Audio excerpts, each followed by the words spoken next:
बार बार प्यार हो। सजन तोहरे में बसेला परान, गम केला बार बार प्यार हो।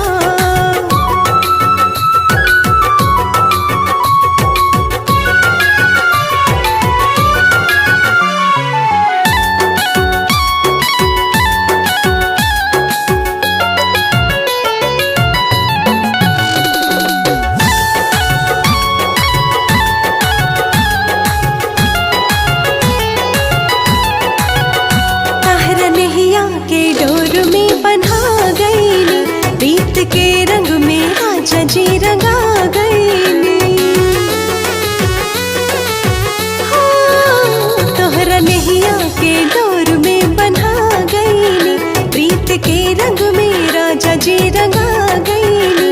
अब तो दूर दूर रहिए ना पावेनी, बलम के प्यार के तराना गुनगुनावेनी।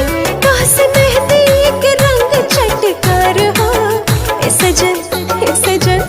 सजन तोहरे में बसेला परान, गम केला बार बार प्यार हो। सजन तोहरे में बसेला परान, गम केला बार बार प्यार हो।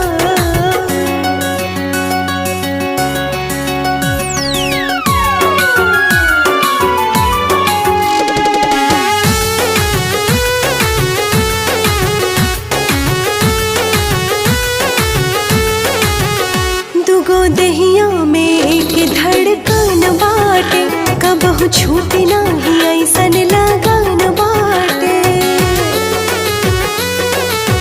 हो दुगो दहिया में एक धड़कन बाटे, कबहू छूटे नाही ऐसन लगन बाटे। हमरा सपना में सैया जी आवेला, हमर अंगे अंगे आके गुदगुदावेला। बाट तोहरे से सुर हो सिंगार हो। सजन तोहरे में बसेला परान, गम केला बार बार